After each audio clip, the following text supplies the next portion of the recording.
I'm 101 years old. Everyone wants my food list. They think that's the secret to living longer. They're wrong. I lived this long not because of what I ate, but because of what I was finally willing to swallow. I spent a lifetime building a perfect life, a perfect marriage after 60 that looked strong, a family that looked happy. I was so focused on healthy aging, on controlling every bite, that I missed everything that actually mattered. I was lonely in a marriage I built myself. I created a kind of grief after loss that started long before my husband was gone. I see that now. The real regret, the wasted years. That's the truth. I starved myself of joy. I starved everyone I love. You see, I had this list, this rigid set of rules for living longer, for aging well. I thought it was my blueprint. It was my cage. It cost me my husband's smile. It cost me my grandson's trust. For decades, I believed the right plan, the perfect inputs, would grant me a good long life. I was terrified of the mess, the beautiful chaos I was missing, and I missed all of it. I outlived him. I outlived the joy. That's the painful truth of my emotional connection. Broken. Let me tell you what really happened. I was 30 years old, standing in my first empty apartment. The silence was so loud. I had blueprints for buildings, but none for a life. So I made one. Rule number 1, control the inputs, control the outcome. That's when the list started. It wasn't about health. Not really. It was about order. No sugar, no red meat, specific green, specific fish. It was my private foundation. Everything I built later, my career, my family, it all rested on that hidden code. You see, I became the blueprint queen. That's what the papers called me. I designed museums, libraries, places of perfect order. My marriage to Thomas, I designed that too, a showpiece. Our children, David and Sarah, were part of the plan. The food list was the law of our land, the quiet rule behind the beautiful facade. Thomas never complained. He just lived within the architecture I drew. I remember our 40th anniversary dinner. The children were there. Thomas had spent all afternoon in the kitchen. He brought out this peach pie, his mother's recipe. The crust was golden. You could smell the cinnamon. He was so proud. I looked at it and I pushed the plate away. I said, Thomas, you know inflammatory sugars are on the list. I saw it. The light just left his eyes, like a candle snuffed out. He just nodded. He ate a piece alone, later in the kitchen. I told myself my rules were keeping us strong. I was building a fortress to keep us safe. I didn't see I was building walls to keep us apart. The walls held for 60 years. Then the earthquake came. His name was Leo, my grandson, a food journalist, all messy hair and loud opinions. He was the opposite of my blueprints. At my 95th birthday party, in my perfect dining room, he blew it all apart. He seen some wellness guru on television selling a stolen version of my food list. Leo slammed his hand on the table. The china rattled. He shouted, "It's a prison, Gran. You starved Granddad of joy, and you're starving all of them too." Then he stormed out. The door shook in its frame. That was the first crack, right down the middle of my perfect table. That crack became a canyon. Leo wrote his article. It went viral. He called the guru a fraud. but he exposed my whole life. News shows picked it up. They called me the centenarian tyrant. My phone, it wouldn't stop. Hateful messages. People mocking me. I sat at my kitchen island, the stone so cold and clean, and I watched it happen on a screen. They were tearing down my life's work and calling it a public service, a torture chamber. I felt hollowed out. Then my children called. David's voice was tight. He said, "He's not entirely wrong, Mother." Sarah just sighed, a sound full of years of things unsaid. And Thomas was silent, a terrible, gentle silence. He sat in his chair by the garden window. He didn't accuse me. He just seemed finished. The crisis wasn't on TV anymore. It was in the air between us, in the 10 feet of polished floor between our chairs. I finally asked him, "Are you angry with me?" He looked at me, and his smile was so sad. He said, "I'm just tired, Elara. I'm so tired." That was the last real thing he said to me. He died in his garden, a quiet heart just giving up. The doctor called it a cardiac event. I knew it was a surrender. It was the garden he built for me, the one I never walked in because the evening air was damp. At the funeral, Leo stood at the back. He wouldn't look at me. I wore a black suit, perfectly tailored. I was a preserved fossil. My rules had kept my body going and killed everything soft in his. I went home to the fortress. The silence was different now. It was final. A week later, I went into his study. I had to clean it. I found the journals, dozens of them, on a shelf behind his desk. I opened one. His handwriting was so steady. I read, "I built her a garden she never walked in, cooked meals she never tasted. I loved a fortress and died a tenant." My hands started to shake. Page after page. A chronicle of quiet love and quieter despair. The recipes he wanted to make for me. The trips he wanted to take. All deferred, denied. My food list was there, in the margins. A side note. The main ingredient missing, page after page, was me. I sat on the floor of his study, and I finally understood. I had been so wrong. I sat on the floor of his study for a long time. The journal was heavy in my hand. I had to find Leo. I didn't know what I would say. I just knew he was the only one who told the truth, even when it broke everything. It took me 3 days to get the courage. I had his address from a birthday card. He had a food truck called The Messy Kitchen. It was downtown. I hadn't been downtown in years. My driver took me. I told him to wait. The truck was bright yellow. That was the line. The smell hit me first. Garlic, onions, something frying. It was chaos. Music was playing. People were laughing. I felt dizzy. I saw him, Leo, my grandson, with a red bandana on his head, shouting orders. He looked alive. He saw me. His whole body froze. The smile he had for a customer just vanished. He said something to the woman working with him, and he came around the counter. He stood there in his apron, covered in stains. He didn't say anything. I didn't know where to start, so I just held out Thomas's journal. My hand was shaking. My voice sounded strange, like it was rusty. I said, "Tell me what's good today. I'll eat it." He stared at the journal. He stared at me. His eyes were hard. I thought he would yell. I thought he would tell me to leave. But then he just nodded. A short, sharp nod.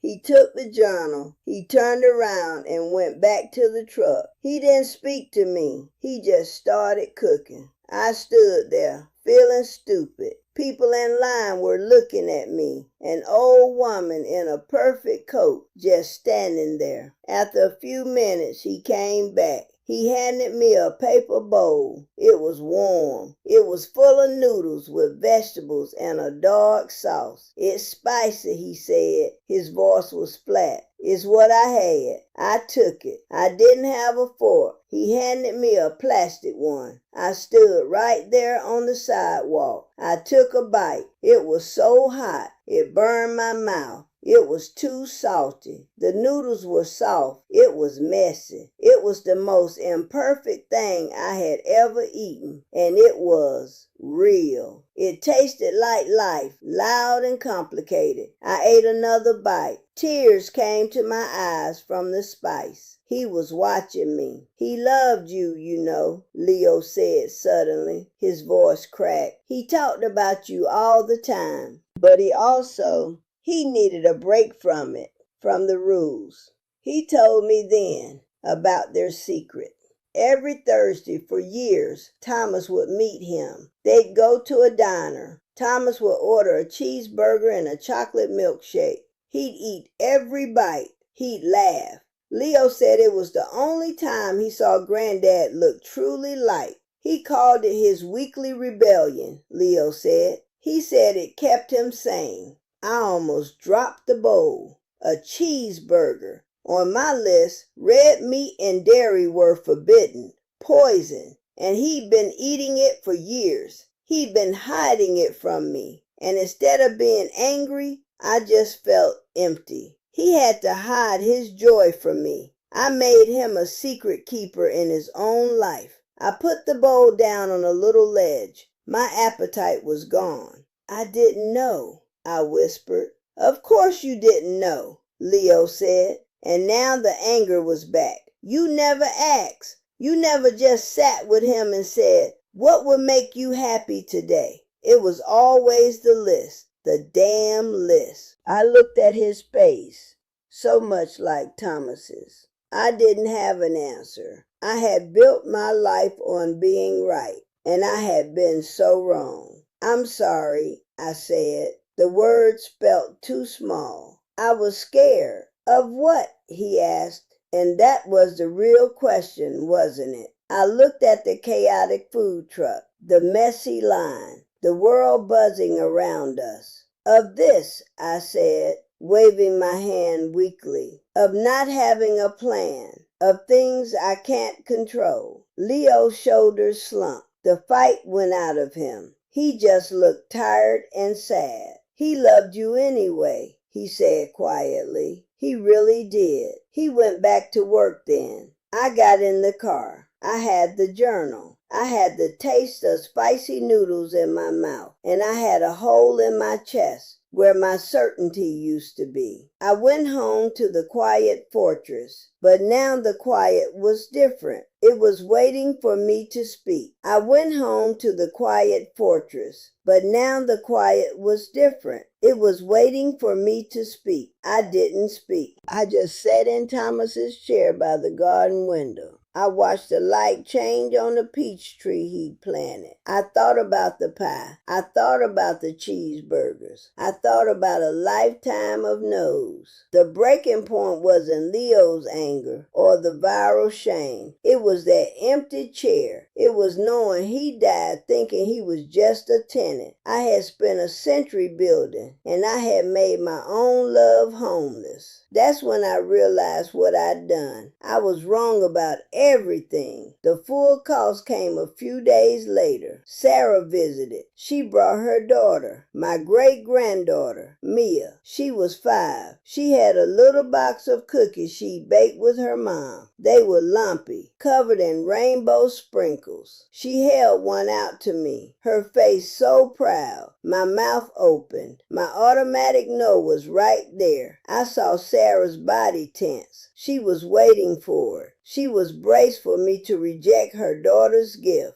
I saw the whole history in her eyes. Every rejected school cupcake, every birthday cake I'd only pretended to eat. The cost was right there in my daughter's flinch. I took the cookie. I said, "Thank you, sweetheart." I took a bite. It was too sweet, crumbling everywhere. Mia beamed. Sarah's eyes filled with tears. She didn't say anything. She just put her hand on my shoulder for a second. Then she took it away. That small, forgiving touch broke me. I had lost decades of that. I went upstairs. I got out the food list, the original, typed on my old typewriter. I sat on the floor of my bedroom and I read it, rule after rule. It was a manifesto of fear. I had been so terrified of chaos, of illness, of loss, that I had organized the life right out of living. I had preserved the vessel and let the wine inside turn to dust. Thomas was gone. I couldn't get him back.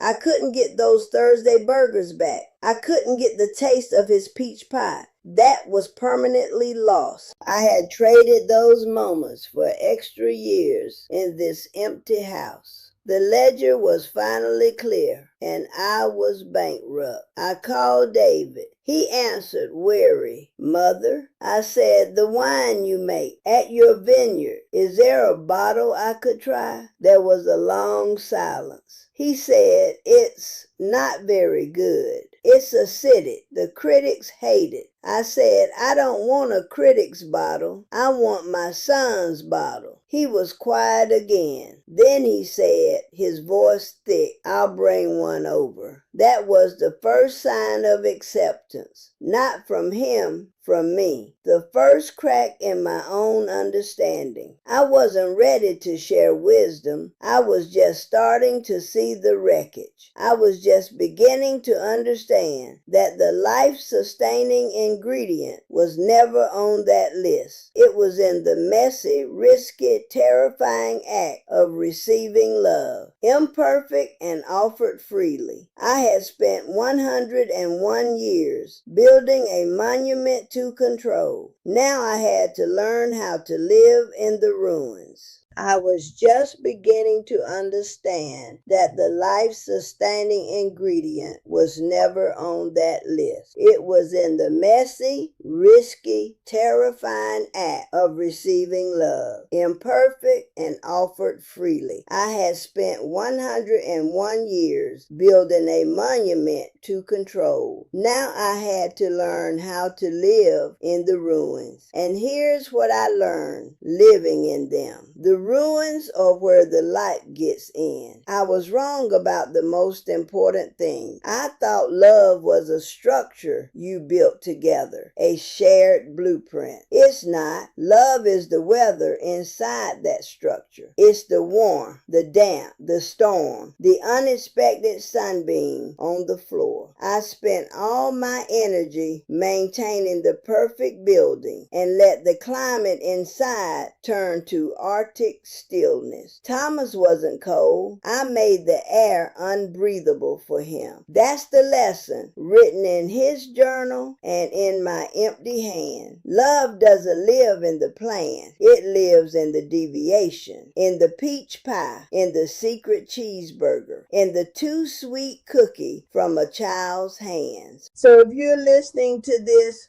especially if you're my age or getting there, and you got your own list, your own rules for a good life, let me tell you what I should have done. I should have put the list down, just for one meal. I should have looked at Thomas, really looked at him, and asked, what would taste like joy to you today? And then I should have eaten that, whatever it was, and smiled while I did it. Even if it hurt my ideas, even if it scared me. Don't perform, just be there. Your presence, your full, messy, attentive presence is the only nutrient the people you love truly crave. They don't want your perfect health. They want your hand on theirs across a sticky table. They want your laugh when the wine is bad. They want you to get it wrong with them, not watch you get everything right from a distance. That's the direct advice. Put the list in a drawer. Go into the garden, even if it's damp. Eat the thing made with love. not the thing made with rules. Say thank you instead of no thank you. It's that simple, and I made it so hard. And here is the realistic hope. You still have time. Maybe not decades, maybe not even years, but you have now, this moment, today. You have the next meal. You have the next conversation. That is enough. It has to be enough because it's all any of us ever really had. I can't get Thomas back. I can't undo the silent dinners. That loss is permanent, and I carry it. But I have Leo's kitchen now. I have the smell of his burnt butter and his laughter when I try to chop an onion. I have Sarah's hand on my shoulder, a touch that no longer flinches. I have David's terrible, wonderful wine. This isn't a happy ending. It's a different middle, a messier, louder, more beautiful middle. My body is 101. My soul feels about 30, standing in that empty apartment again. But this time, I'm not afraid of the silence. I'm ready to fill it with noise, which is why I'm here talking to you. Leo set up this camera. He said, tell him, Gran, the real list. So I am. And because I'm here in his world, I'll do this his way. If this meant something to you, if you saw a bit of your own fortress in my story, then do something for me. Subscribe to this channel. Turn on the notifications. Not for me, but for the reminder. The next time Leo films me trying a new street food or burning a grilled cheese, let it pop up on your phone. Let it be a nudge, a little push to put your own list down for a day. Give this video a like. It feels silly to ask, but it tells the story to more people who might be building walls instead of homes. And in the comments, I want you to tell me one thing. One small, imperfect, joyful thing you shared with someone recently. A meal, a laugh, a walk. Tell me about the pie you finally tasted. I read them. Leo helps me. Share this with someone who needs to hear it. You know who they are. The person who's so focused on doing life right that they're forgetting to live it. Send it quietly. No accusation. Just say, this made me think of you. That's all. That's it. That's the actual list. 1. Eat what love prepares. 2. Taste the bitterness of conflict. Let it season you. 3. Swallow your pride. It's the best fiber. 4. Share meals with people who remember you're human. Your body keeps one ledger. Your soul keeps another. Starve one to feed the other, and you'll just be a very old, very hungry ghost. Nourish both. That's the recipe. Now go. Your people are waiting, and for God's sake, pass the pie. Leo just dropped more cayenne in my tea. Watch. I'm going to drink it anyway.